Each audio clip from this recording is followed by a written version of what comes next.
Bueno, bienvenidos a TLV1. Este es un programa especial que está realizando el canal TLV1, especialmente sobre la problemática que hay entre la Argentina y el mundo exterior. Todo lo que tiene que ver también con los problemas argentinos o lo que esté envuelto en la problemática argentina con temas internacionales son también un segmento que a TLV1 nos importa expresar y queremos a través de este canal poder mandar una claridad frente a determinados temas. Hoy particularmente vamos a tratar el tema de Irán. Está todavía en conversaciones el gobierno argentino con el gobierno iraní sobre particularmente lo ocurrido en los atentados a las entidades judías en Buenos Aires. Todo esto ha arrastrado a la Argentina a una situación donde es bastante compleja. Pero es importante también saber y tener antecedentes cuál era la relación de Argentina con Irán, cómo eran las relaciones comerciales, qué es lo que Argentina estaba proveyendo, como para que después ocurra atentados en Buenos Aires, pasemos por toda una situación bastante dramática, con muertes, con heridos y también con una serie de intríngulis de información, de servicios de inteligencia que formaron parte en ensuciar o no dejar la transparencia que requería la investigación sobre los atentados ocurridos en el año 92 y 94, tanto en la Embajada de Israel en Buenos Aires como a la entidad AMIA en pleno centro porteño. Y también cómo sigue esto, ¿no es cierto?, después de los atentados. ¿Cómo sigue esta historia argentina? ¿Hasta qué grado Argentina corre un riesgo como país estar involucrado en el medio de algunas temáticas que todavía no están resueltas y que comprometen el futuro argentino? Entonces, para este tema, que he invitado a dos personalidades, una es el doctor Juan Gabriel Lavaqué. Juan Gabriel, muchas gracias por estar, y José Petrosino. José Petrosino, muchísimas gracias. Dos personalidades. Juan Gabriel Lavaqué, aparte de haber sido defensor de Canud Edul, acusado en el caso del atentado a la AMIA, también es abogado, fue diputado mandato cumplido por el Partido Justicialista, fue abogado de Isabel Perón, también tuvo el caso de las manos, que fueron el atentado a las manos del cuerpo del general Juan Domingo Perón. Y José Petrosino es un investigador, llamémoslo independiente, sobre estos temas de atentados que por una cuestión particular se dedicó a trabajar profundamente y a recorrer todos los centros informativos disponibles, por lo menos, para él tratar de entender cómo era la situación. Y por supuesto, la hizo saber a través de medios cibernéticos, de los cuales muchos que seguramente nos ven han recibido información al respecto. Entonces, para dar el puntapié inicial, si les parece, a mí me gustaría, quiero aclarar que Juan Gabriel Lavaqué publicó este libro que se llama AMIA, Embajada, Verdad o Fraude, lo pongo en cámara, que está por supuesto a la venta en la editorial Reconquista. Y después tenemos un trabajo hecho por José Petrosino que se llama AMIA, Embajada hacia el esclarecimiento total. Así que lo pongo también ahí para que se observe. Bueno, entonces, yendo al grano, quisiera entre los tres, plantearle a la teleaudiencia un panorama de cómo eran las relaciones argentino-iraníes previo a todo atentado o conflicto terrorista o como se lo llame que ocurrió en Buenos Aires en el año 92. ¿Cómo veían las relaciones? ¿Cómo venían en la balanza comercial? Creo que teníamos un comercio fluido con Irán y particularmente Argentina era no solo proveedora de armas en un periodo de tiempo, donde también estuvo involucrado en esta cuestión de triangulaciones que también se puede especular, sino también que nosotros proveíamos asistencia técnica, científica en desarrollo nuclear. Entonces, y misilístico. Entonces, Juan Gabriel, si vos pudieras... Sí, yo diría que eran las relaciones que uno aspira a que la Argentina tenga con todos los países del mundo. Es decir, relacionarse con un país sobre la base de la importancia estratégica que tiene ese país para nosotros y no sobre supuestas afinidades ideológicas, partidarias, personales o de moda. Claro. Uno escucha con gran pesar que por ahí, frente a las elecciones norteamericanas, por ejemplo, hay políticos que dicen, si ganan los republicanos vamos a andar bien, si ganan, gane el que gane, hay que estar en buenas relaciones, o hasta donde se pueda, con Estados Unidos, o con Cuba, sea comunista o sea capitalista, porque esto interesa a la Argentina en su estrategia internacional. Lo demás es cartón pintado, como se dice comúnmente. Con Irán dimos un ejemplo de eso, de madurez en cuanto a estrategia diplomática.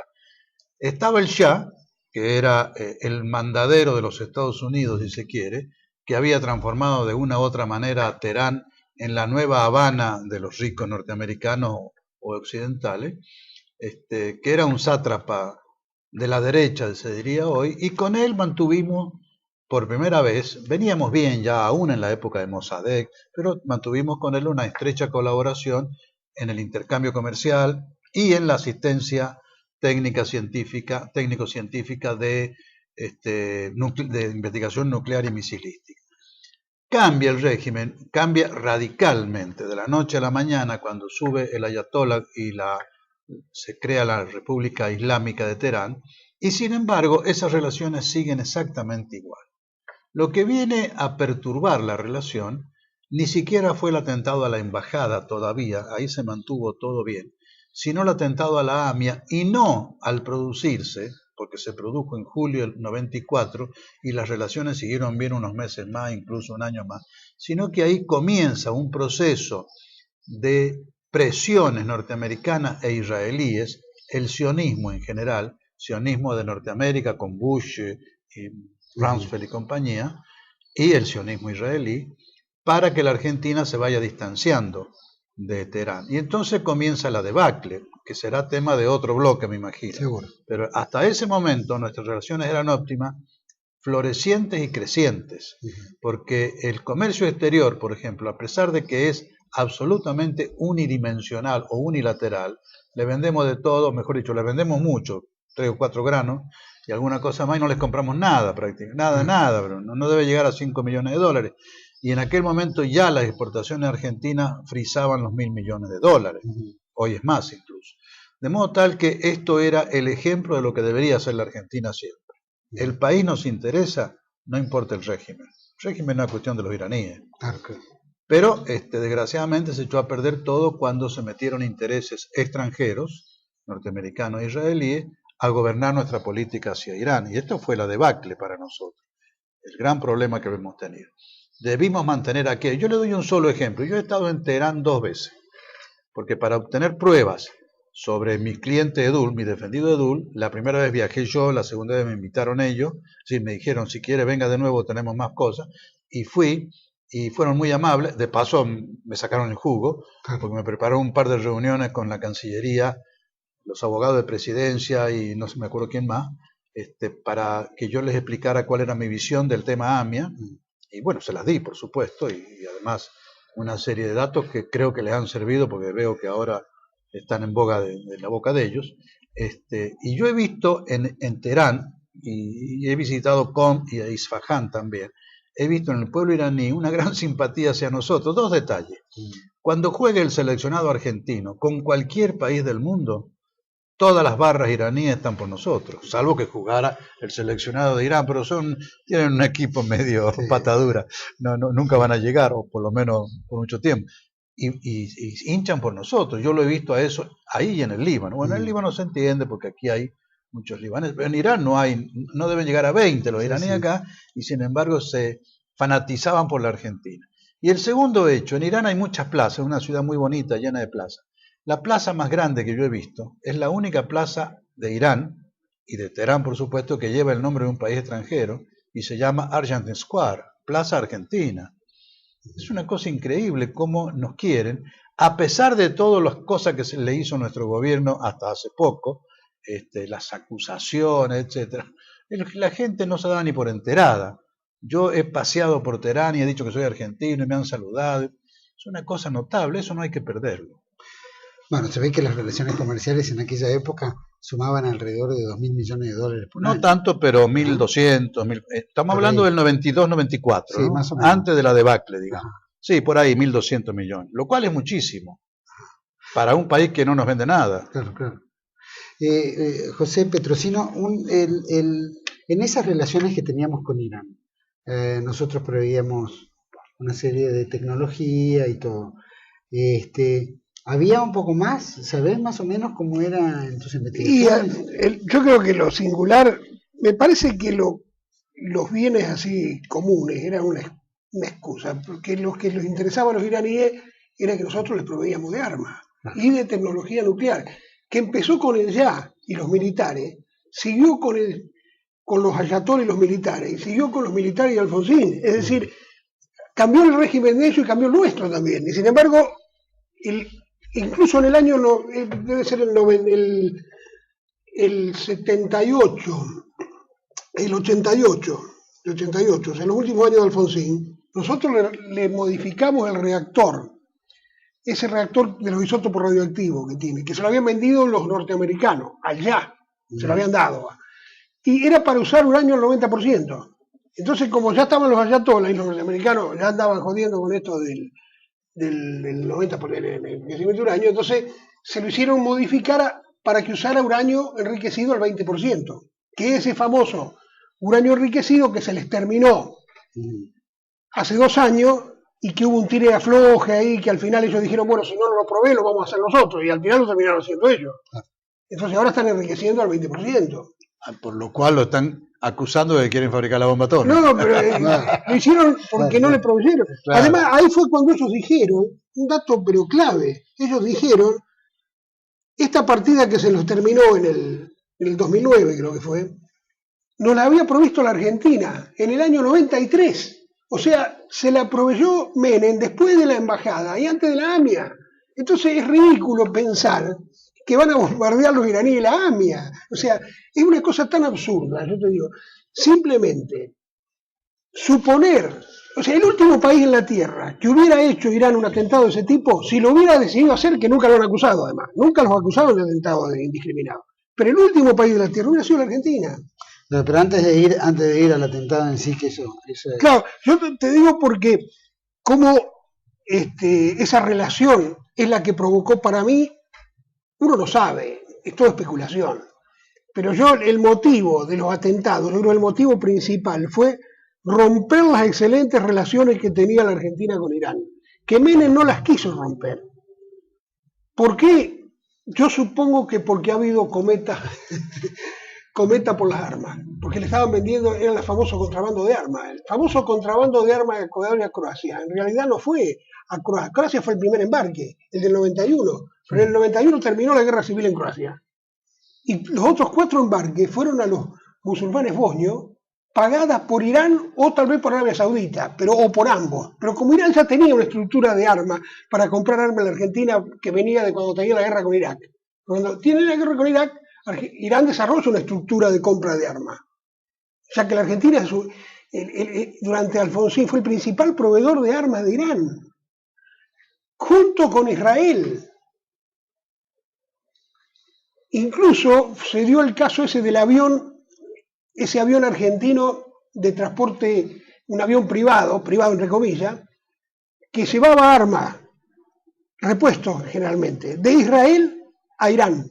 Era un avión argentino, que se desvió, se metió en el espacio aéreo ruso, por error, y los rusos lo bajaron. Ahí nos enteramos de que había un avión argentino transportando armas de Israel a Irán. Era el famoso, que después se llamó Afer Irán Contra, ese famoso Afer que... Oliver North, el coronel Oliver North.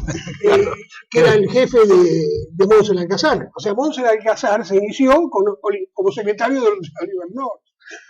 Después nos dicen que era gente no sé de quién, de los sirios, no sé de quién. Lo cierto es que esto que está contando Petrosino, no digo que sea normal, pero es común en la política internacional de un país. No debe haber un terreno más de realpolitik, es decir, de inescrupulosa política, que la política internacional, porque ahí sí que se lucha contra verdaderos enemigos. La política interna de un país es entre hermanos, entre compatriotas, y nunca debe llegar a esos extremos. En la política internacional no hay límite en él. Entonces, en esto no hay que asustarse. Irán, como Estado, no es la Vestal, no es la Virgen María. Debe tener todas las que tiene todo Estado, como nosotros también, como Estados Unidos. Mientras más poderoso y mientras más intereses tenga en juego, más inescrupulosos se vuelven. De modo tal que aquí no hay que hacer una especie de historia rosa respecto a nada. Lo cierto es que es lo que dice Petrosino. Irán, con todos los pros y los contras que tenga, como nosotros, como cualquier otro país, hay razones objetivas para pensar que en esa época jamás se le pudo haber ocurrido hacer los atentados. Pero era exactamente, perdón el término, salivar para arriba. Pero claro. Aparte los gobiernos, en cierta forma, en Estados Unidos, que puede gozar de una gran crítica del pueblo americano, es decir, la prensa interna es muy fuerte, y generalmente tiene la tendencia a utilizar estas vías de triangular cuestiones en las cuales, que fue el caso de mantener a los contras y poder proveerlo de armamento y no gozar de una antipatía social o pública dentro de los Estados Unidos. Yo no sé si hay tiempo, pero en 2 minutos me gustaría explicar también lo siguiente, y esto es comprensible. En política internacional siempre se opta por apoyar al enemigo de mi enemigo, eso es muy común. Entonces, según las épocas, hubo época en que Estados Unidos financió a Saddam Hussein para destruir el poder de la revolución islámica de Khomeini, en Irán, porque le convenía estratégicamente que Irán no levantara demasiado poder en el Medio Oriente. Esa guerra la perdió, en definitiva, Saddam Hussein, porque los iraníes, bueno, con apoyo ruso, con apoyo del que fuere, lograron sobrevivir. Pero en esa guerra también Israel apoyó a Saddam Hussein. Después que terminó eso, entonces vino la demonización de Saddam Hussein, y Estados Unidos, en lugar de apoyar a Saddam Hussein contra Irán, liquidó a Saddam Hussein, para lo cual ha contado, a posteriori, con el apoyo de Irán para poder restablecer la tranquilidad y la gobernabilidad en Irak. Hoy nadie lo dice porque no les conviene, pero hoy gobierna Irak un grupo chiita que responde a Irán con el beneplácito de Estados Unidos, porque si no, era un caos total en Irak. De modo tal que la política internacional es así, nos guste o no. Israel apoyó a Irán, en cambio, secretamente, a pesar de Estados Unidos, en la guerra contra Saddam Hussein, porque Israel le tenía miedo a Saddam Hussein, más que a Irán en ese momento. Después se da vuelta, cuando cae Saddam Hussein, Israel apunta todos los cañones contra Irán. Es un juego de intereses, yo diría nefasto, perverso, en el cual la Argentina tiene que aprender a moverse con inteligencia y realismo. No podemos hacer una cuestión ideológica de las relaciones internacionales, está en juego el interés del país, ninguna ideología. Si Estados Unidos interviniera, si armara esta guerra en Irán, y volteara a los ayatolas, pusiera un gobierno amigo, como lo ha hecho en Libia, volteándole a Muammar Gaddafi, lo mismo lo hizo con Irak, y está tentándolo en Siria y otros países. Si lo lograra en Irán podría haber conflictos internos como los tienen entre diferentes tribus en Libia o diferentes tribus en Irak. No, como tribu no, porque en Irán hay una mayoría chiita aplastante. Hay algunos sunitas muy pequeños, hay algunos drusos muy pequeños, hay algunos kurdos por el norte, hay algunos ortodoxos cristianos, hay judíos, hay un 2 y 3% de judíos, pero son minoría, y que Irán con gran habilidad les ha dado representación parlamentaria. Hay un diputado judío porque le corresponde por número un diputado. Son 25.000 nada más y tienen claro, tiene un diputado. O sea que tiene una representación mayor que... En proporción. Claro, en proporción. El tema no es... ¿Hay algún extranjero así o diputado de otras líneas que no sea judía en Israel? ¿En Israel? En Israel. No, sí hay diputados, claro. ¿Hay diputados palestinos? Lo que pasa es que no pueden llegar a determinados cargos. Uh-huh. Es más, no vayas a creer, es un régimen más o menos parecido. Hay un respeto formal a las minorías en Israel, no real. En Irán es real, yo lo he visto. Yo subí a un taxi y me puse a hablar con el que me llevaba en inglés, y el taxista pescó algo y me dijo: yo soy ortodoxo y lo que le dice el señor es cierto, me dijo. Acá nos respetan, dice. Es más, dice, usted como argentino debe querer un buen vino. Yo consigo vino porque yo no soy musulmán. No, iba delante de un diplomático iraní, no iba a decir yo el papelón de... Pero esto es la realidad, esta es la realidad. De modo tal que querer demonizar a un país u otro, Israel ha apoyado alternativamente al que creyó que era su enemigo menor para vencer a su enemigo. Nosotros haríamos lo mismo. Y si no lo hacemos, somos unos tontos. No, creo Está que claro hemos pecado eso. más de tontos. Claro, hemos pecado muchas veces de tontos. Más en nuestra Por historia suerte, para nosotros no hemos tenido grandes amenazas. Yo creo que en Por Argentina suerte. estamos en un lugar aislado de todo, casi. Y no tenemos nada demasiado valioso. Ya desde la época de la colonia era así. No, pero observa esto. Nuestra tenemos política un solo frente... vecino, China, Chile, digamos, bien al sur. Sí, pero Brasil sería la el tema nuestro, la hipótesis de conflicto, ya que hoy ya está Inglaterra. es Inglaterra. Y sin embargo, vos observás, no llevamos adelante una política frente a Inglaterra y el resto del mundo como si ese fuera el principal hipótesis de conflicto. Porque no tenemos una política internacional coherente, no tenemos ninguna.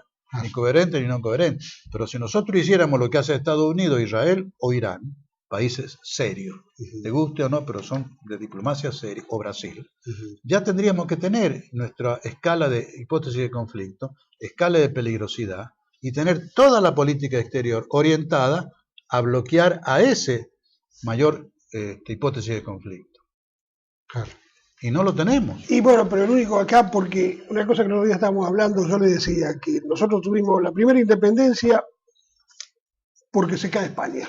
Cuando España es invadida por Francia y desaparece el Imperio Español, nosotros aprovechamos y nos independizamos entre comillas. Después viene un periodo ahí largo hasta que viene Rosa, y más o menos Rosa establece un cierto orden nacional, digamos pero cae Rosa. Es derrotado Rosa. Entonces volvemos a ser colonia de Inglaterra.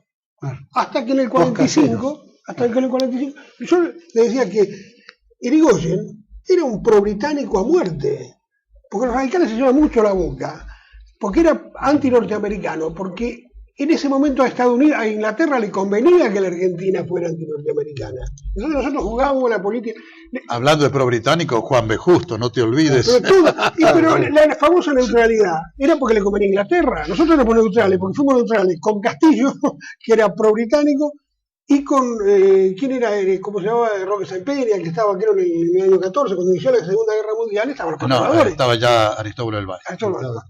Eran conservadores. Y sin embargo, perdón, no es Aristóbulo del Valle, no. Era de la Plaza. Victorino de la Plaza. Victorino de la Plaza. Eran conservadores pro-británico a muerte. ¿Por qué? Porque a Gran Bretaña le convenía nuestra neutralidad. Porque entonces nuestros barcos no podíamos abastecerlos, no eran atacados. Pero no es casualidad, la única estrategia nacional, el único proyecto nacional coherente que hemos tenido, después del atisbo de Rosa y de algún atisbo de Irigoyen, es el de Perón. Es lógico.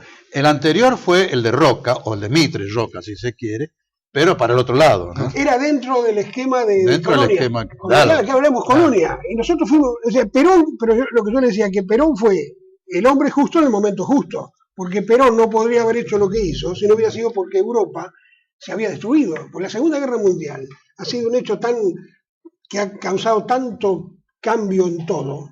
Es decir, que ha quedado un poco olvidada la Segunda Guerra Mundial como hecho historiográfico, porque el sionismo insiste demasiado con el holocausto. Entonces el holocausto se ha comido al hecho marco, al gran holocausto, porque fue el más grande holocausto. Hoy, desgraciadamente, ya saliendo un poco del tema, pero es algo que nos interesa como argentinos, se está produciendo un quiebre en el equilibrio de poder mundial, semejante en alguna manera, en cuanto a quiebre, por lo menos, como se produjo al terminar la Segunda Guerra.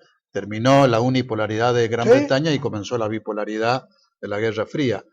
Después vino la monopolaridad porque cae la Unión Soviética y hoy ha caído la monopolaridad, estamos en plena multipolaridad y la Argentina todavía no se anoticia. Y nosotros... No tiene un cambio, nunca la tuvo la estrategia, pero ya debería estar pensando la Argentina que este mundo multipolar está sentando las bases de los próximos 20, 30, 40, 50 años. Claro. Y nosotros todavía estamos sin darnos cuenta. Y en eso, ahora sí volvemos al tema, ¿no? Perdonadnos la digresión. En eso hay que tener presente, al margen de que uno tenga antipatía o simpatía por los iraníes, Irán va a ser uno de los pivotes del equilibrio de poder en el Medio Oriente indefectiblemente. no va a ser Estados Unidos, va a ser Turquía, va a ser Egipto, va a ser Irán y probablemente si cambia un poco el régimen va a ser Arabia Saudita. Estos 4 Y van países a tener que negociar todo. van a enmarcar la estrategia y van a negociar entre ellos bajo la mesa, Sí. y nosotros nos vamos a quedar todavía hablando de que la AMIA, de que Y vos fijate que el atentado. Ahora vamos a ir a un corte, pero antes dejo picando. Los atentados a la AMIA tienen que ver con nuestra colaboración en tecnología nuclear con Irán, y de ahí todo lo que aparece posterior o qué ocurre en ese momento. Vamos a un corte y volvemos enseguida. No se vayan.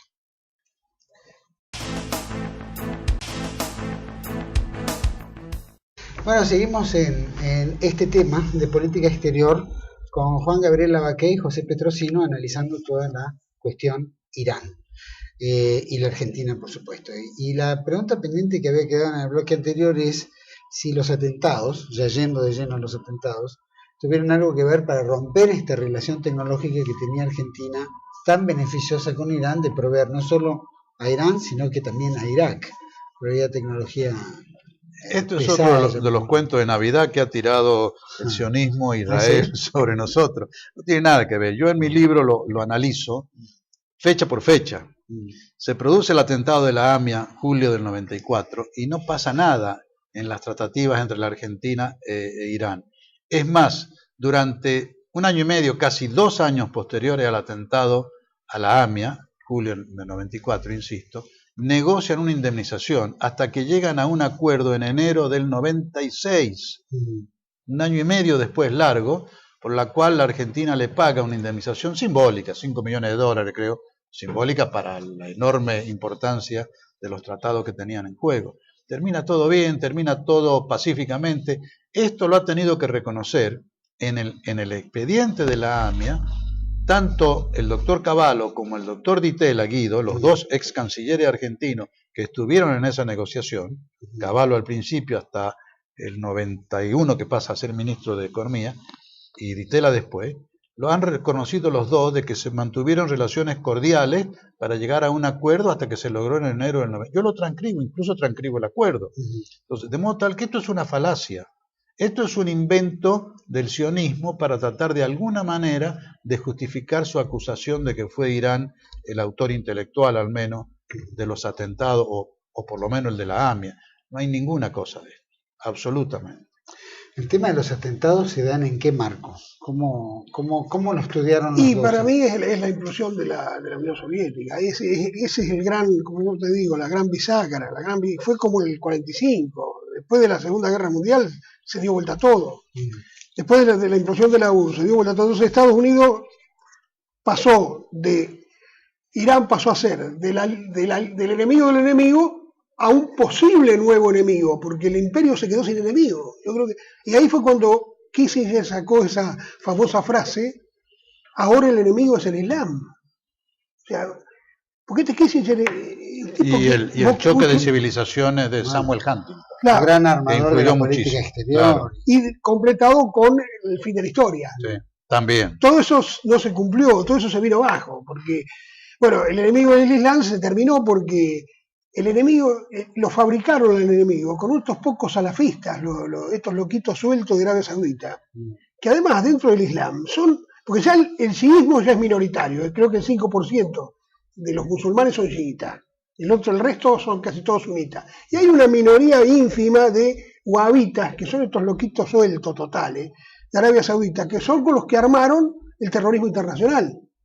No con para hacer... Al-Qaeda y todo eso. Sí, los de Al-Qaeda son salafistas, unos pocos locos. Es un invento norteamericano. Claro, Sí, que los sí. manejaba Arabia Saudita, Arabia Saudita, ahí justamente en el artículo de Meizán, porque a Bandar, el príncipe Bandar, el príncipe Bandar fue el embajador saudita en Estados Unidos durante 20 años. Íntimo amigo de Bush, a tal punto que Bush lo consideraba un hijo. Le decían Bandar Bush. Este tipo Bandar, después cayó porque el padre de él, que era un viejo, compitió con Abdullah el actual rey, porque Abdullah se moría, entonces lo iban a poner al padre de este, y parece que no se le quiso, por la cuestión que cayó en desgracia este Bandar. Y se lo llevaron salió de Estados Unidos hace después del 11-9, pues. En el 11-9 todavía estaba Bandar Bush como embajador. Y bueno, y ahí hubo algunos cambios en Arabia Saudita. Y ahora, el año, hace unos 4 o 5 meses, se corrió la bolilla de que había sufrido atentado Bandar. Tuvo un atentado, pero no sé si lo mataron o no. Según Meizán lo publicó. Meizán lo pone como es que los Estados Unidos se están librando de todos estos aparatos. O sea, se están librando de lo que usaron durante... Lo que ellos crearon. Claro, lo que ellos crearon, pues ya no les sirve más. Tiempo, no les sirve más. Entonces, igual que este Petraeus. Esto de Petraeus es alevoso que se lo armaron. Una de las minas, porque hay 2 mujeres. Una era la biógrafa, que era la amante de él. Y después apareció otra mujer, que también parece amante de él y que fue la que levantó la perdí. Esa mujer era de la inteligencia del ejército. Esa se la plantaron. Pero al margen de esto, José, yo creo que en el contexto internacional, en lo que podríamos llamar el escenario planetario, sí. Me parece que el hecho determinante fue la implosión de la Unión Soviética. Pero Norberto Ceresole, que creo que entre nosotros es el que mejor estudió este caso, y lo estudió, yo diría, muy académicamente, tiene un estudio sobre el contexto en que se producen los 2 atentados de Buenos Aires, que yo transcribo el resumen, nada más, sí. en 2 paginitas en mi libro, y él da una cosa muy sintomática. Todos los atentados que se producen desde enero del 91, en que se firma el Tratado de Madrid dentro de los acuerdos de Oslo, lo primero que se firmó entre Arafat, es decir, los palestinos de Arafat e Israel, cuyo presidente era Yitzhak Rabin, se producen en Madrid en enero del 91. Desde ahí hasta que lo asesinan a Rabin en noviembre del 95, se producen 17 atentados que todos tienen el sello del Mossad o el Shin Bet israelí. Todos. Entre ellos, el del 92 en la Daya nuestro, en la embajada, y el del 94 en la AMIA, que tienen todo, y lo dice Norberto Ceresole, todo el aspecto de ser avisos mafiosos de que paren con cierta política, y la cierta política era justamente el acuerdo de paz con Arafat, porque ya en el 91 había crecido mucho en Israel el sector ultraortodoxo, religioso, fundamentalista, terrorista, que basado en la creencia de la Biblia antigua, del Pentateuco, la Torá, que le llaman ellos, todo Israel es tierra sagrada dada por Dios a los judíos. Desde toda Israel para ellos, es decir, desde el Éufrates en Irak, toda esa parte de Irak, toda Siria, toda Jordania, todo el Líbano, toda Palestina y parte de Egipto hasta el Nilo. Esa inmensa tierra que según ellos se lo dio Dios a Abraham. El Eretz Israel. El Eretz Israel. Estas leyendas antiguas que algún pícaro del año 650 a.C., un rey Josías, hizo escribir como si fuera la creación del mundo escrita por Moisés. No tenía nada que ver. Moisés, de haber existido, que se duda, vivió 1000 años antes, mil años antes, en el 1500 antes de Jesucristo, de haber existido se duda, y Abraham se duda. Pero todo esto, esta historia, los fundamentalistas judíos, Chabad Lubavitch, y Gush Emunim, creen que es la verdad revelada por Dios, cosa que hasta los católicos hemos creído hasta hace poco tiempo, toda esta historia. Te digo que muchos judíos lo creen, y los que viven en la porque yo me fijo en la revista Aurora, los artículos, los comentarios, y los tipos ponen. Lo creen. Israel es como que ellos pueden hacer cualquier cosa porque van a estar protegidos por el pueblo elegido por Dios, y están recuperando la tierra que Dios le dio a Abraham y a su descendencia, y que estos goyim se la quitan. Entonces está todo permitido. Todo, incluso, por ejemplo, una de las normas. En la guerra no hay inocencia ni en los niños. Norma. No son inocentes ni los niños. Norma del Chabad Lubavitch y Gush Emunim. En la guerra los médicos y enfermeras judíos no pueden auxiliar, aunque se esté muriendo, a un extranjero. No, aunque se esté muriendo. Esto está escrito. Los folletos que reparten el ejército. Estos energúmenos que están torpedeando la política israelí moderada, que han desplazado a los laboristas moderados, como Shimon Peres, que lo tienen arrinconado. Y el sionismo era secular originalmente. Era secular, no era religioso. Era socialista, no era religioso. A partir de la guerra del Yom Kippur y la guerra del 67, de los 6 días, avanzaron los grupos fundamentalistas y han ido desplazando el poder de los grupos laicos moderados. Hoy en día no hay política moderada en Israel. Ustedes lean los diarios de ayer, israelíes, Aurora Israel, ¿quién ha ganado las primeras candidaturas dentro del Likud? El Likud es el partido de ultraderecha de Netanyahu. Ha ganado el sector más duro ultraderechista de la ultraderecha de Netanyahu. Y bueno, Lieberman es la extrema derecha. La sociedad israelí se está suicidando porque ha caído en manos de fanáticos locos. Y son las personas que no quieren irse de los asentamientos y que han matado seguramente a Rabin, han hecho el atentado acá, el de la AMIA y el de la embajada. Esta es mi tesis. Y no creo que haya otra posibilidad. Ahora, esto de ¿qué rol podría significar de esos acuerdos de paz que se está conformando con Arafat el colocar una bomba en 2 entidades judías acá? Porque acá gobernaba tanto la AMIA como la DAIA, mejor dicho, la colectividad organizada, la organización de la colectividad judía en la Argentina siempre ha sido laica, moderada, no religiosa ortodoxa. Laborista, más vale. Claro. Laborista, sí. Allá laborista. Han colaborado con la guerra. De la Argentina han salido dólares como para varios Mirage, de MiG, no MiG, como eran los norteamericanos, F-15, varios. Yo me acuerdo que la colectividad judía de Tucumán se jactó de que habían comprado un F-15 ellos. Los judíos de Tucumán habían pagado el costo de un F-15 para Israel. Pero eso era para el Estado laico de Israel. Las cosas han cambiado y hoy la política argentina de la colectividad judía, en la Argentina, la maneja Jabal Lubavitch. ¿Por qué la pelea que hay por la AMIA? Porque hace 2 periodos, es decir, 4 años, empezaron a gobernar los Jabal Lubavitch y los Gush Emunim, los ortodoxos extremistas. Y Borges de eso. No quieren reconocer el bautismo judío hecho fuera de la regla de ellos. Son locos. No quieren enterrar en los cementerios judíos a los conversos. A los conversos no quieren enterrar en cementerios. La comunidad judía acá es muy pesada, es muy amplia, es numerosa, pesada. ¿En qué otras partes de la Argentina? Han disminuido muchísimo. En el año 50 o 60 eran 450.000. Hoy, según ellos mismos, no deben quedar 250.000. Buena parte se fue a Israel. Buena parte disminuyendo simplemente por decrecimiento vegetativo. Tienen pocos hijos, es gente rica. Y como toda gente rica incluso, tiene un hijo, cada vez que se le muere uno, no hay por casamientos mixtos. Por casamientos mixtos, que para ellos es la excepción. Y bueno, porque los hijos del casamiento mixto generalmente no son judíos.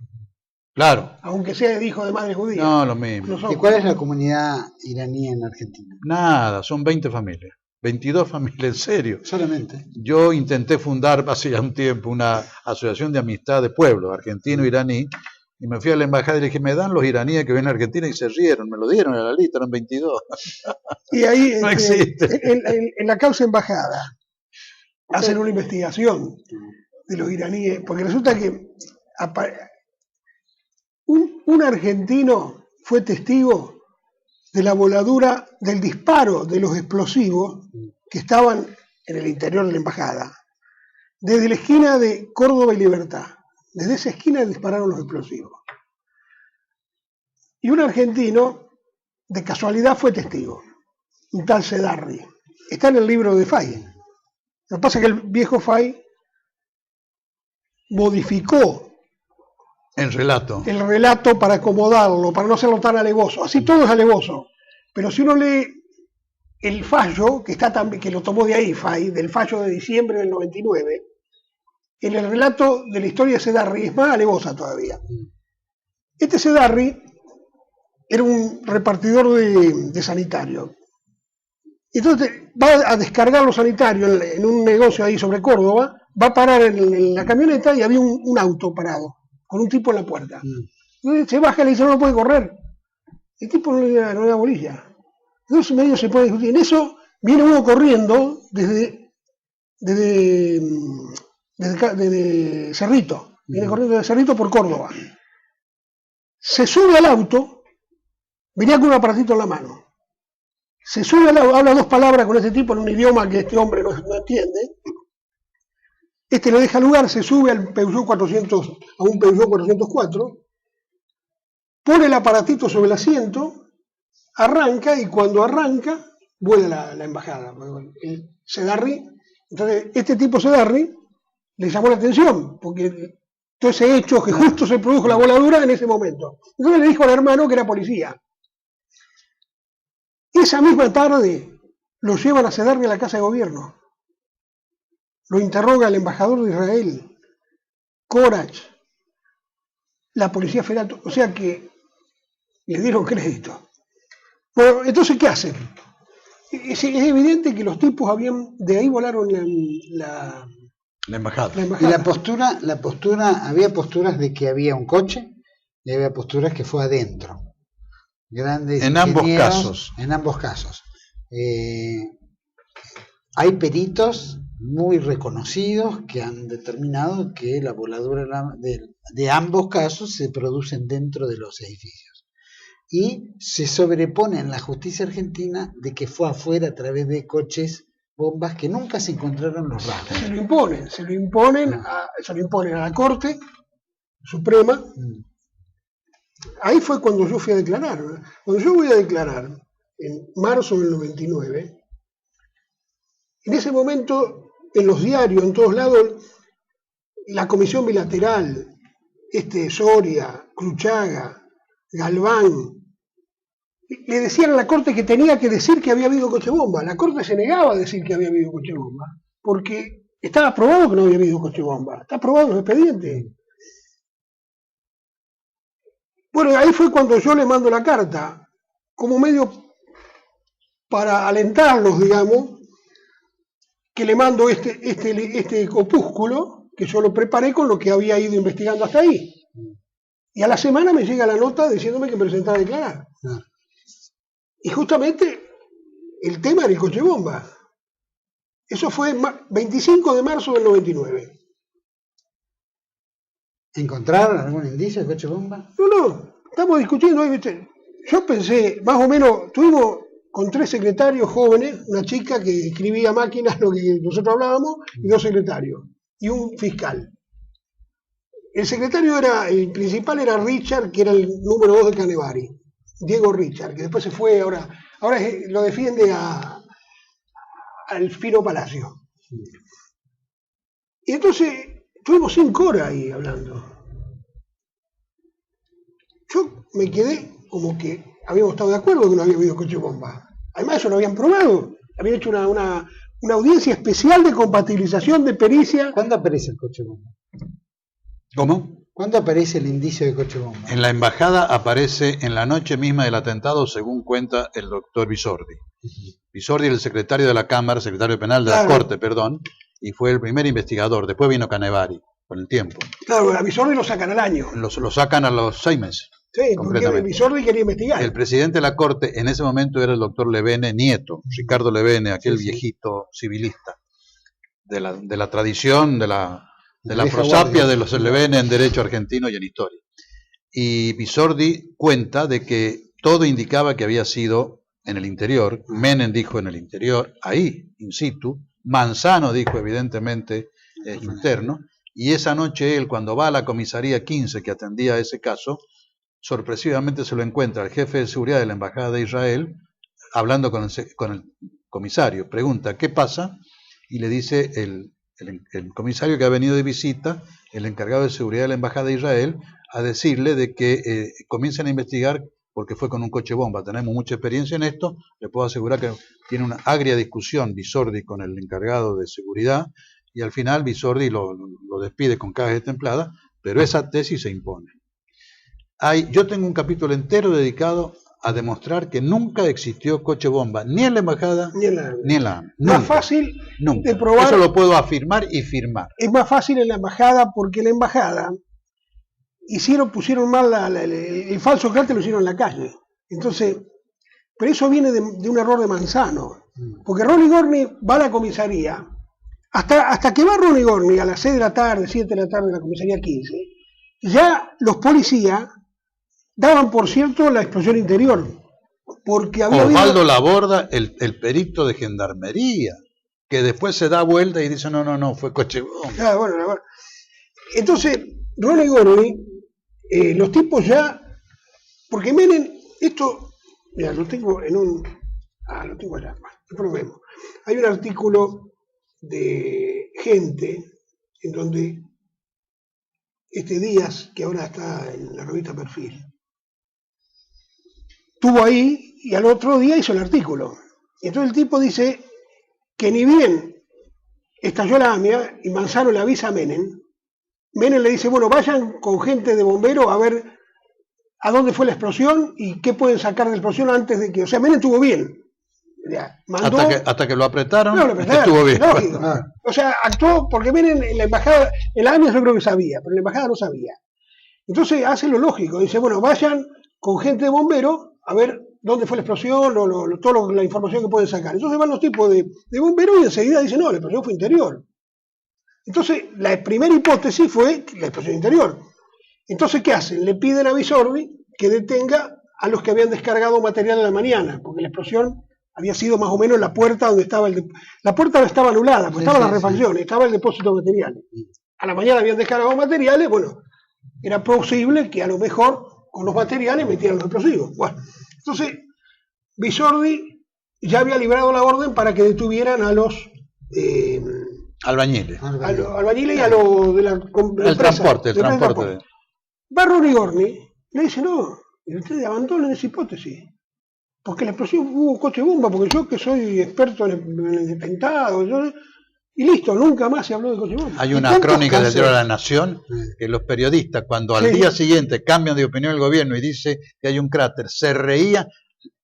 Una semana después. Se reían del cráter, es increíble. Una semana después. ¿Cuántas oportunidades hay? Por supuesto que una embajada tiene un rango internacional y es lógico que haya servicios de investigación del país de origen, ¿no?, de la embajada. En todas las embajadas. En todas las embajadas. Pero en el caso de la AMIA, también tuvo injerencia la Policía Federal, el Centro de Investigaciones Argentinos, la CIDE, o también se le dio primacía a los servicios de inteligencia de la Mossad, la CIA y otros. Hubo distintas etapas. El primer error de Menem, error forzado por supuesto, fue que a la tarde misma del atentado decidió de que la investigación in situ, en el lugar mismo, acordonado el lugar, quedara a cargo de Servicio de Inteligencia y Ejército israelí y Servicio de Inteligencia norteamericano. Los norteamericanos más prudentes enviaron una delegación con un experto, no mucho más. Israel mandó un avión donde desembarcaron capitanes del ejército, perros, CIA, Mossad, Shilbe, invadieron. Acordonaron y nuestra gendarmería y nuestra Policía Federal quedaron bajo las órdenes del mando israelí, aunque parezca novelesco. Pero hay una cosa... Porque no es una embajada, es un organismo. No, la AMIA era totalmente argentina, era un disparate. Pero hay una cosa mucho más terrible, porque esta gente vino, o sea, el atentado fue el 18 a las 10 de la mañana, y estos tipos llegaron el 19 de la noche.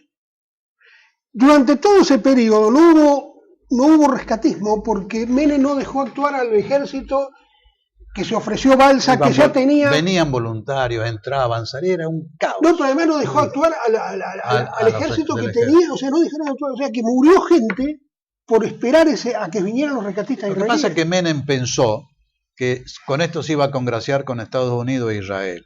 Y el que se mete con traidores termina traicionado. Ahora es Israel y Estados Unidos lo que lo quieren, más Israel sobre todo, y la AMIA y la DAIE, que sé yo, lo que lo quieren fundir a Menem, acusándolo de encubrimiento de Edul. Y Menem les dio todo, que insisto, le dijo, muchachos, vengan, investiguen ustedes, acordonen, ustedes son los jefes. Pero esta gente es tan, bueno, no puedo decir caradura porque estamos en un programa de televisión, pero son caraduras. Después de todo eso, acusan a Menem de encubrimiento. Esto ya es la pista siria. La pista siria. Vamos a ir a un pequeño corte, vamos a seguir un poquito más esta temática del atentado en sí, y después el post, ¿no? ¿Qué es lo que está viviendo la Argentina ahora? ¿Qué riesgos tiene como país en seguir involucrado en este tema que parece que no se resuelve y descontenta a todos, a la comunidad judía en la Argentina y a los grandes centros de poder? Volvemos enseguida. Especialmente a... Bueno, seguimos aquí en TLV1 con este especial sobre Argentina-Irán y como invitados seguimos con la compañía de Juan Gabriel Lavaqué y de José Petrosino. Gracias por la ayuda.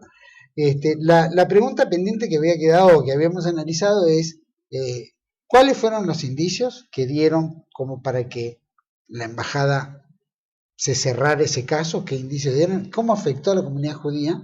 ¿O cuál fue la actitud de la comunidad judía acá en Buenos Aires? Y bueno, y en general, ¿cómo afectó en otros sectores, ¿no? En realidad la embajada no se cerró, se abandonó. Y esta es responsabilidad que yo... Porque lleva 18 años, 19 años. Lleva 20. 20. Lo de la embajada lleva exactamente no, va a llevar 21 en marzo.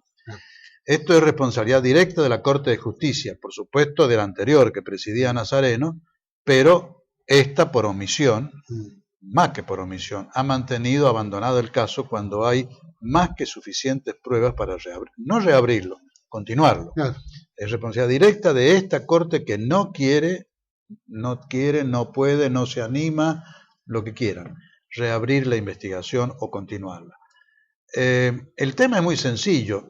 La Corte, la de Julio Nazareno, estamos hablando ahora, sí, Levene Nazareno, pero el presidente ya Nazareno, comienza a sospechar de que estas pericias de Gendarmería y de la Policía Federal que le hablaban de un coche bomba no eran ciertas. Estaba la testimonial, digamos, el apoyo que hizo el ingeniero De León. De León. Un buen hombre, un arquitecto, perdón. Un buen hombre que iba pasando, se dio cuenta y un buen día le relató a la Corte lo que él, como arquitecto. Y entonces comenzaron las dudas. Disculpame, vos sabías que De León había trabajado en la Segunda Guerra Mundial con el ejército inglés, sí, en la demolición de los edificios que estaban... Y por eso sabía. Claro, o sea, un hombre que tenía mucha experiencia. Yo fui amigo de León, porque cuando sucedió lo del corte de las manos al general y qué sé yo, él era muy amigo de Perón, había sido, y me ayudó muchísimo. Participó, creo que en la construcción del aeropuerto de Ezeiza. Es probable. Era un hombre muy perspicaz, muy hurguete, como se dice, muy inquieto. Meticuloso. Entonces, la Corte duda de esto y pide a la Academia Nacional de Ingeniería una última ratio, una última prueba, digamos, para ver qué pasó realmente.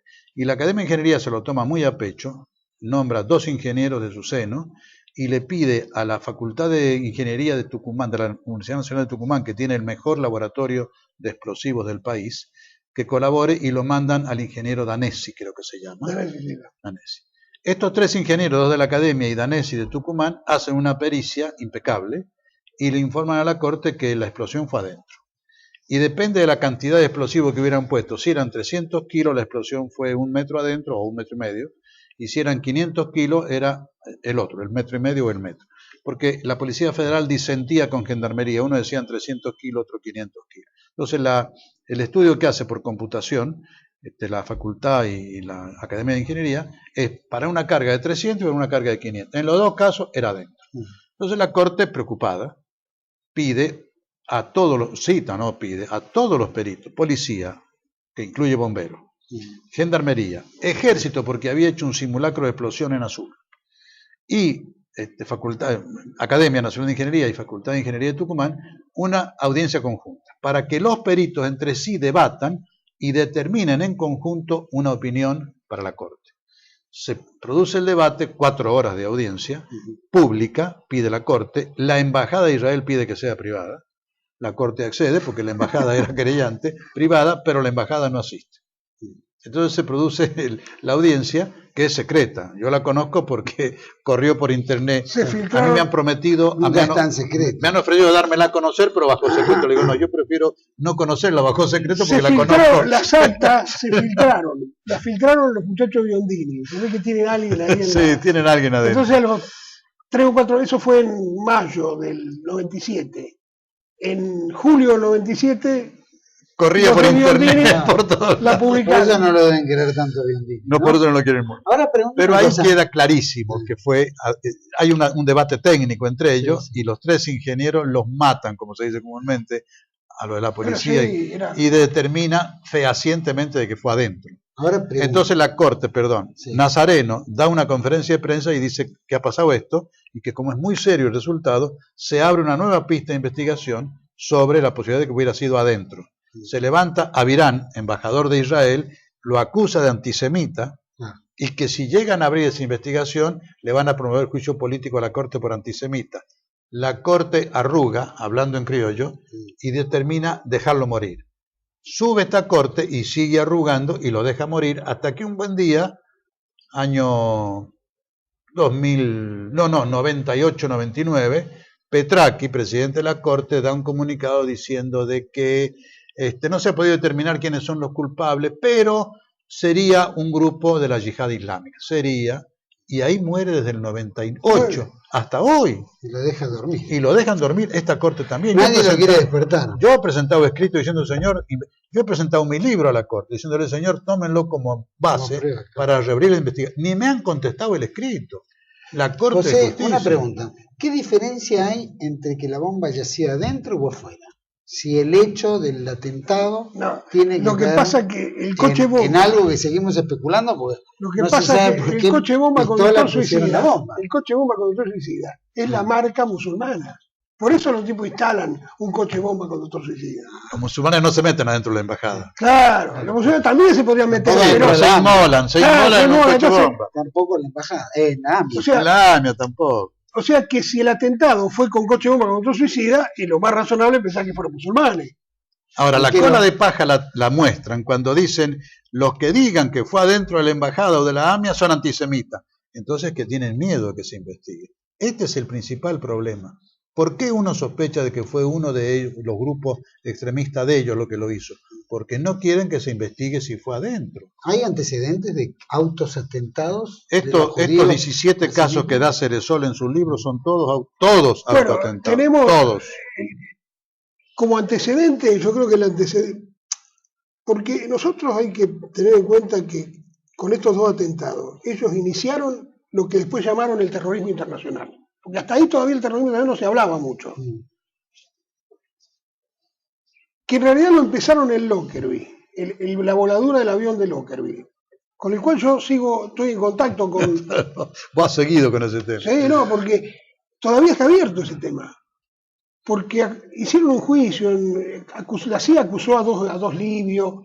Gaddafi se autoinculpó, dijo que la CIA pagó un dineral. Claro, pero inmenso. eso es otra mentira, porque en realidad lo que hizo Gaddafi pagó la responsabilidad civil, pero nunca aceptó la responsabilidad. Bueno, pero pagó la responsabilidad civil porque tenía que levantar el embargo. Entonces pagó, pero nunca aceptó. Empieza en Lockerbie, fue en diciembre del 88. Un avión de la Panam, el vuelo de Navidad que iba a Frankfurt. Cambiaron avión en Londres, no sé por qué, porque el vuelo era Frankfurt, Londres, Nueva York. Pero en Londres cambiaron de avión. O sea, el avión ese en realidad salió de Londres.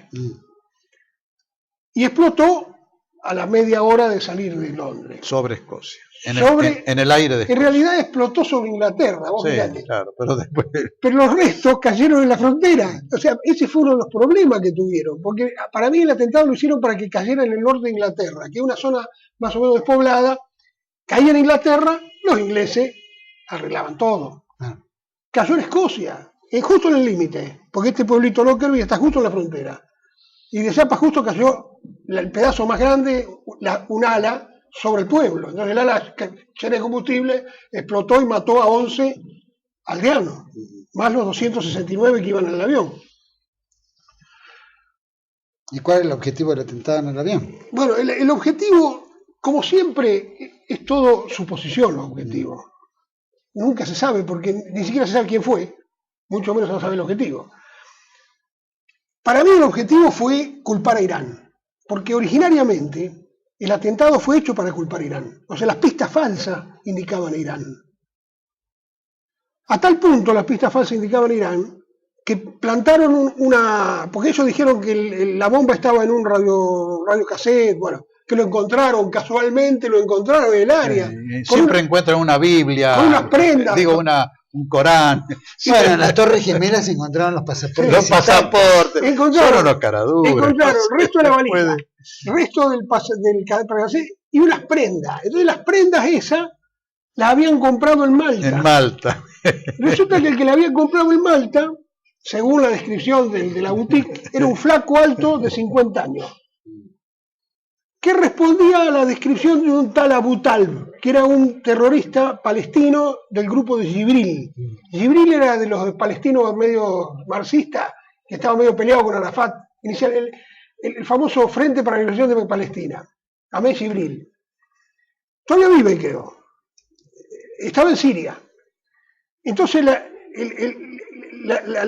manganeta era que como 2-3 meses antes los norteamericanos le habían bajado un Airbus con peregrinos a la Meca a los iraníes en el Golfo, el destructor Vincennes, por error. Esto por error le habían volteado la... No, esto para vengarse. Entonces los iraníes para vengarse habían contratado a la gente de Jibril para que le volara el avión. Más o menos como el cuento de que porque no le vendíamos el reactor atómico. Claro. Ahora vos fíjate que fue mucho más alevoso. Sí. Porque ¿qué pasa? Eso fue diciembre del 88. En el 89 cae el muro de Berlín. Entonces el primer sospechoso era Irán, Siria, Jibril. Abu Talib, estaba todo cerradito.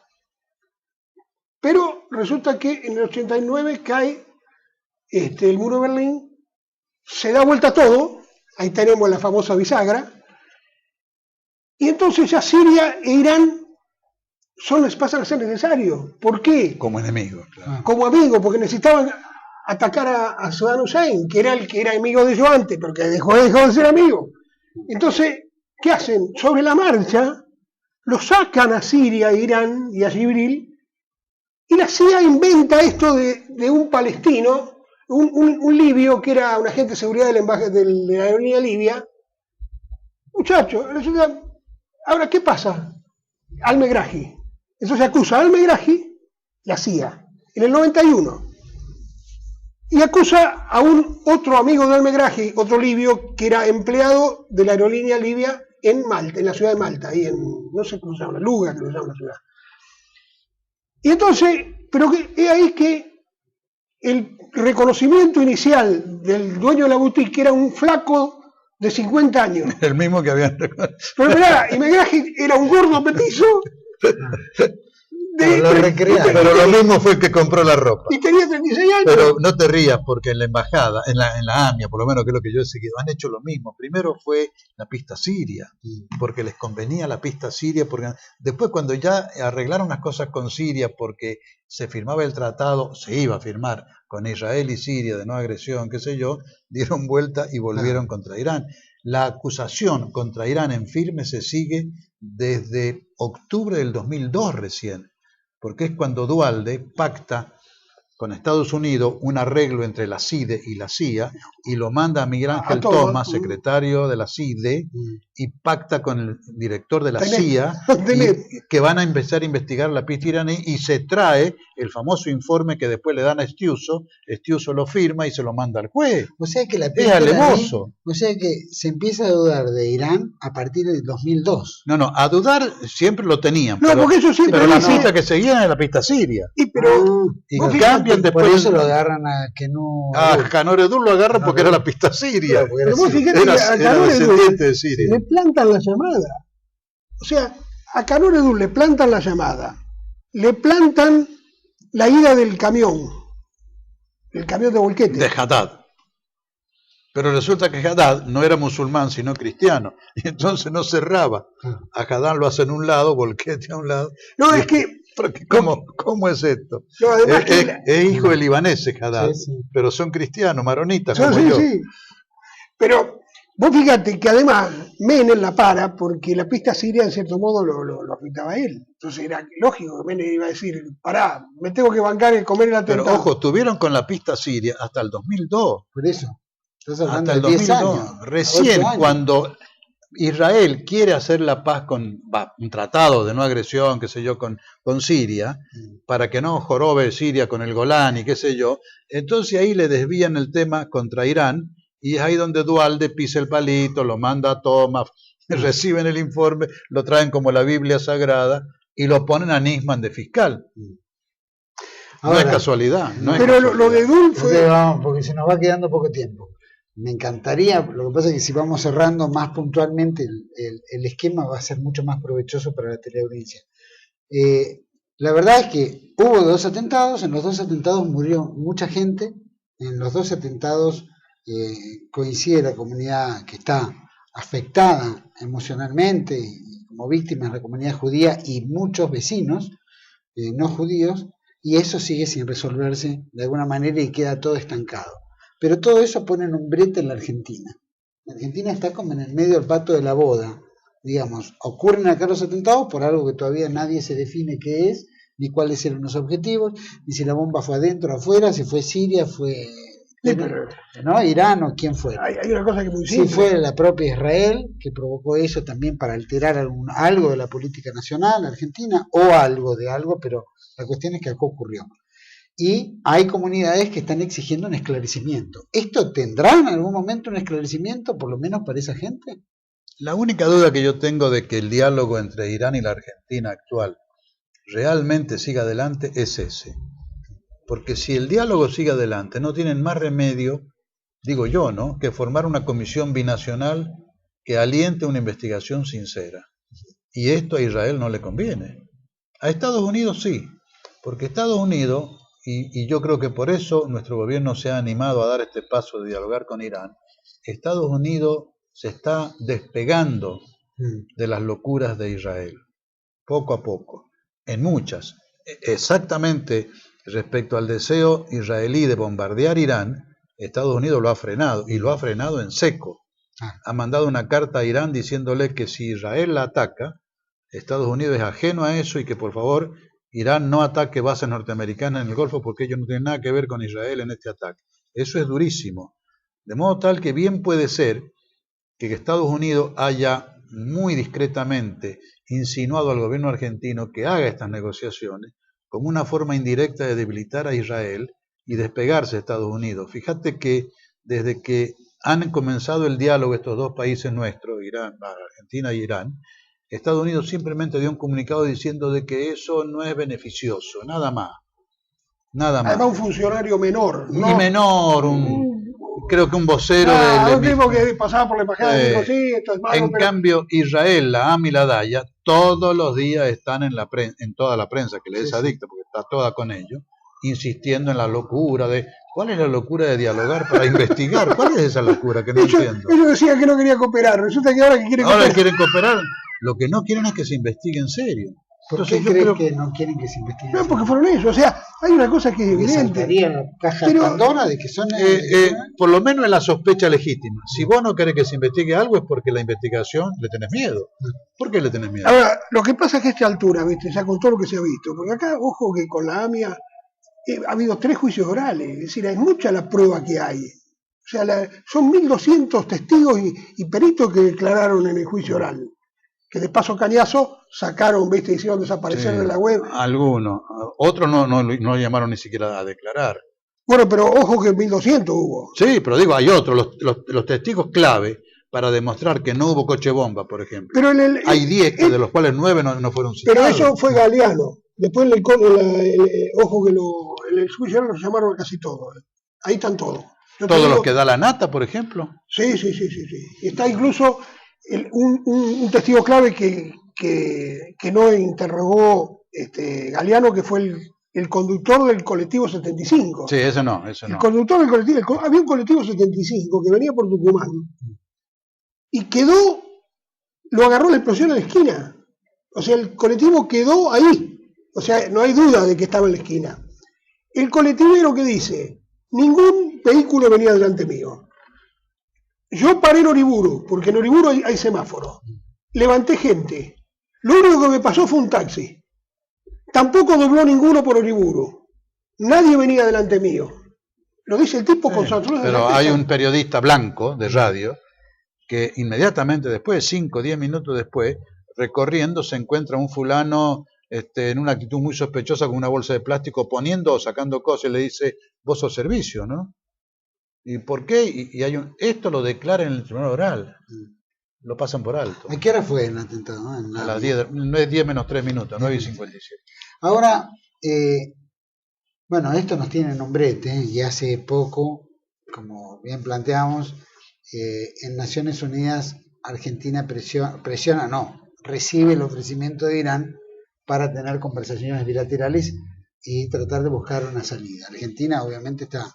Cristina Fernández de Kirchner propone tribunales nacionales que desgraciadamente no debe gozar el sistema judicial argentino con nosotros. Claro, La mayor claridad no me quiero imaginar para una política Déjame que te internacional. aclare un punto que es clave.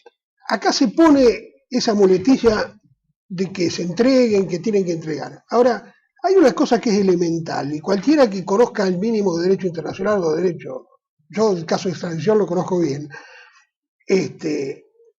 ningún país puede extraditar a alguien, a un residente, así sea el criminal más grande de la tierra y extranjero, si no le hace un juicio de extradición. Porque eso es exactamente el mismo derecho que... ¿No hay juicio de extradición acá? No. Perdón, no hay tratado de extradición entre Argentina e Pero Irán. ¿qué es el tratado de extradición? Es lo Entonces mismo. sirve simplemente el tratado de colaboración contra el terrorismo. Pero aunque hubiera... Pero Juan lo Gabriel, que dice José, si la Argentina pide la extradición de ciudadanos iraníes a Irán, Irán lo que tiene que hacer es, en Irán, hacer un juicio de extradición, no puedes traerlo como haríamos nosotros. Lógico. Pero para eso vos le tenés que mandar las pruebas. ¿Alguna Para que el prueba? juez de allá diga, alguna al menos. alguna. No mandaron ninguna. No mandaron ninguna. Irán le ha pedido hace 4 años ya, Claro. en el 2008, señores, manden las pruebas. Ahora vos Porque fíjate, no mandaron ninguna. Y esto se hacen los distraídos. pero ¿qué es lo que le dicen a la gente? ¿Qué es lo que han instalado? Que Irán no quiere entregar. No los puede entregar. Porque es como, así como nadie puede ser condenado sin un juicio previo, nadie puede ser extraditado, entregado a otro país, sin un juicio de extradición previo.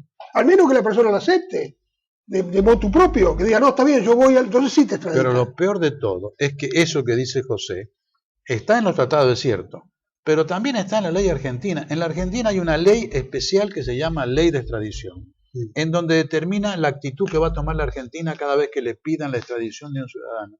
Y está lo que te dice José. Cuando se recibe un pedido de extradición de un país extranjero, de un ciudadano argentino, que cometió el delito acá o afuera igual, Generalmente afuera. La extradición requiere un juicio. Y ese juicio, que lo hace un juez argentino, en base a la prueba aportada por el país extranjero que solicita la extradición, este juez nuestro decidirá si lo extradita o no. Sí, pero, eso está en la ley argentina.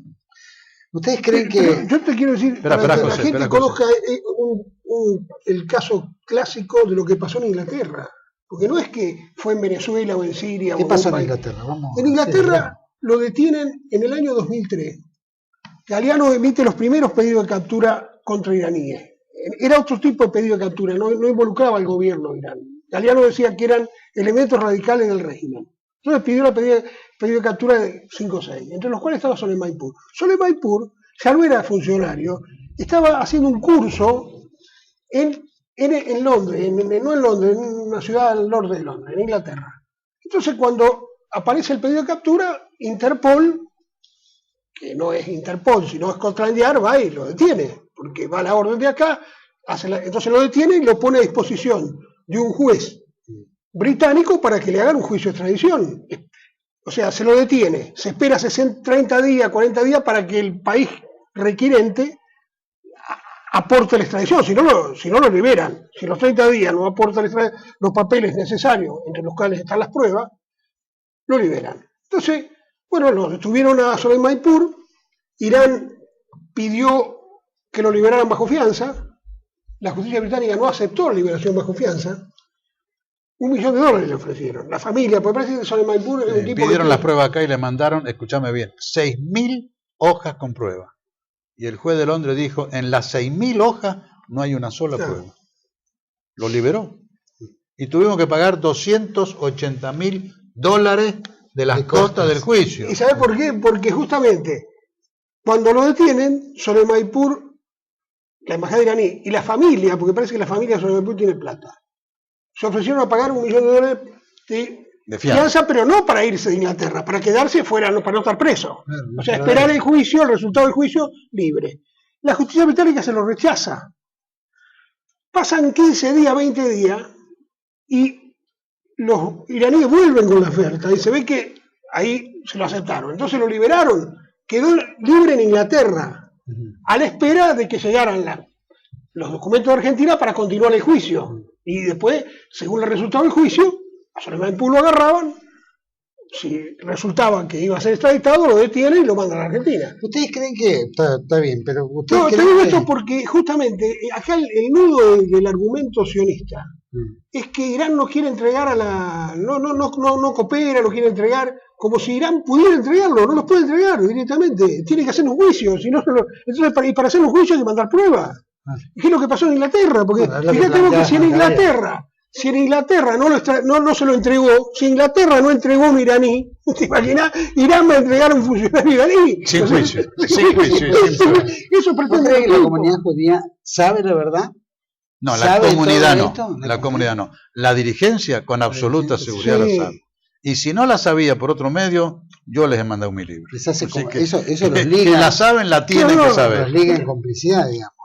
Bueno, yo no podría acusar a uno por uno, pero yo te diría que algún dirigente es cómplice, porque de saber lo sabe. Por lo menos miran para otro lado.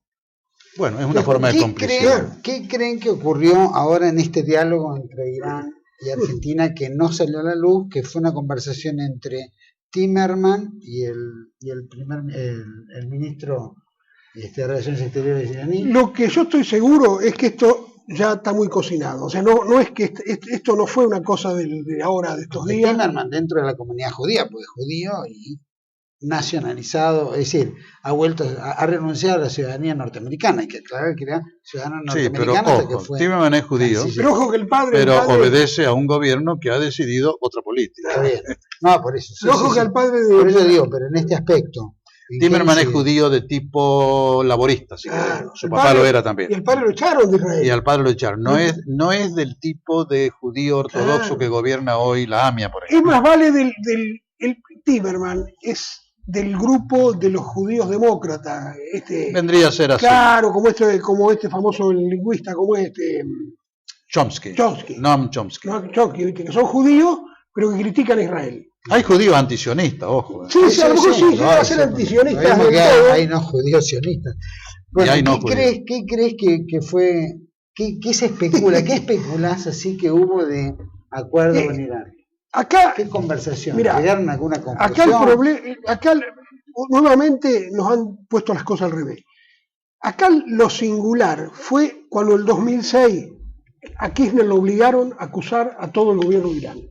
Eso fue una barrabasada, eso fue un absurdo, fue una cosa nunca vista. Ningún país de la Tierra ha acusado a otro, ni Estados Unidos lo ha hecho, ni lo hizo en Lockerbie, porque en Lockerbie acusó a esos dos libios, Pirincho, ni acusó ni al jefe de seguridad de Siria, ni a Gaddafi, ni a nadie. Con el 11-9, al régimen talibán, lo único que le dijo, entréguenme a Bin Laden. Y porque no le entregaron a Bin Laden, que ya estaba muerto, porque no le entregaron a Bin Laden, invadieron, pero no porque los acusaron con el atentado. El único país que ha acusado a otro país. Porque una acusación de ese tipo es una acción de guerra. Si yo digo, el Ayatollah Khamenei dio la orden en una reunión de gabinete, eso es una acción de guerra, es una razón de Estado. Eso no se... Causus belli. Claro, eso se contesta, no se puede ni negociar ni nada. Se contesta si se tiene con qué. Ahora, perdón, ya que el tiempo es tirano. A mí me parece que, por lo que han dicho los diarios y lo que ha dicho la Cancillería argentina y la iraní, esta etapa de las negociaciones, incluida esa reunión que dicen que va a haber ahora en estos últimos días, es simplemente, como dicen ellos, para encontrar un marco jurídico que coincida con la legislación iraní y con la legislación argentina, dentro del cual comenzar las tratativas. O sea, esto parece que es un precalentamiento, un prerequisito. Señor, ¿en qué marco jurídico vamos a discutir? No entiendo bien qué quieren decir, pero supongo que lo que resuelvan hacer, supongamos, una comisión binacional de investigaciones. Esto coincide con la ley argentina y la iraní, sí o no. Y se me ocurre que eso deben estar discutiendo. Más no puede ser, porque esto está en los diarios. Ambos países han mandado 3 representantes de sus respectivos equipos jurídicos de Cancillería. Nada más. Hasta ahí llegó la historia. El tema pasa, el escollo es la detención de los acusados, porque acá está pendiente las indagatorias de los acusados. O sea, ¿pero cómo los van a detener? Por eso, bueno, ahí está el punto. Por eso es que... ¿Cómo lo van a detener? Y bueno, pero es que acá quieren que se los manden detenidos, esposados. Eso de Irán descarte, por eso se juntan. Yo he estado en Irán discutiendo esto. La verdad, se me reían en la cara. Y bueno, lógico, es un absurdo, pero... Porque eran 7 abogados de Cancillería, de Presidencia de la Nación, qué sé yo. Y cuando me leían esto del exhorto, se reían, en serio. Pero ¿cómo es esto? Vamos a detener a gente sin hacerle un juicio, sin tener una prueba, pero ustedes están cuerdos o qué les pasa. Además, Ahora no había funcionarios importantes, ¿no? Que eran Claro. delincuentes comunes. Por poco el presidente del país. No, pero la acusación es Sí, esa sí, manera. sí, había sido. dos ministros y un candidato a presidente. Por eso, el tema, yo pienso que lo que se va a discutir ahora, me parecería que para mí lo razonable sería que las indagatorias se hagan o en un tercer país o en una embajada en Irán, sin la detención de los... Es decir, que sean las indagatorias... No puede haber indagatoria sin acusación. No, está bien. Y si Irán acepta... Acuérdate que la indagatoria, por nuestro Código de Procedimiento Penal, es cuando el juez tiene razonable sospecha de que Sí. esa persona fue autora del delito. ¿A dónde está la razonable sospecha? Bueno, justamente, pero...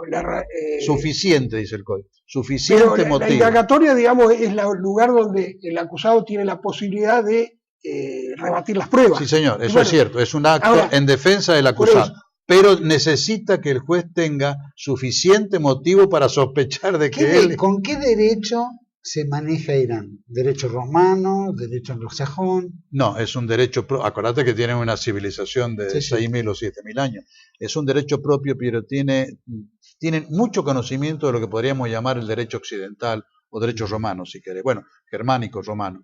Mucho conocimiento. Ellos lo han adaptado el derecho... Sí. No, yo no conozco bien el procedimiento, pero el derecho de fondo es muy parecido al nuestro. Las garantías constitucionales, judiciales, etcétera, el sistema de tratamiento de un régimen de un pedido de extradición es muy parecido al nuestro. Bueno, para cerrar, porque se nos fue más de la cuenta el tiempo. Lo que pasa es que esto ¿Dónde es infinito, vamos? esto es infinito. Esto va a seguir ad eternum. Seguramente Irán lo que hará es, bueno, vamos a sentarnos a dialogar, calman las aguas.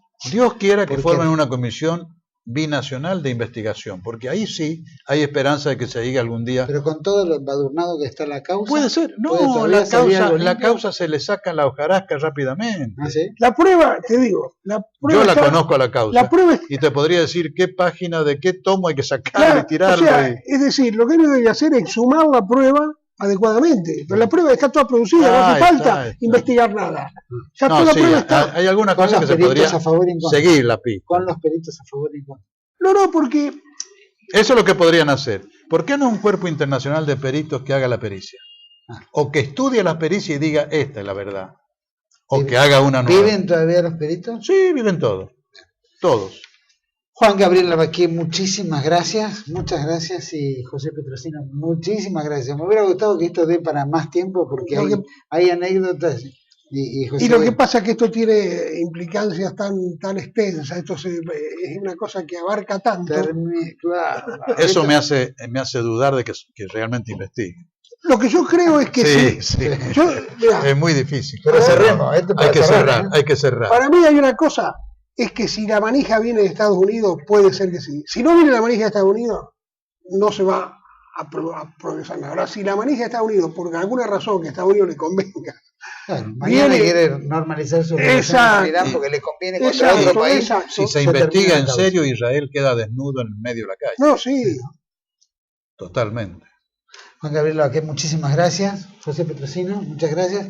Y les agradecemos a todos ustedes. Esperamos que por lo menos esta mínima intercambio de ideas, opiniones y visiones, e investigaciones también, sobre estos hechos lamentables que ocurrieron en la Argentina de los 90, llegue algún día a la luz y que haya claridad en este tema y que no merece Argentina estar envuelta en un conflicto que no le compete por naciones otras.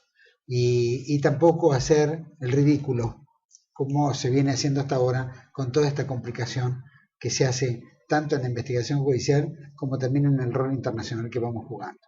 Esperamos tenerlos en el próximo encuentro de una emisión especial.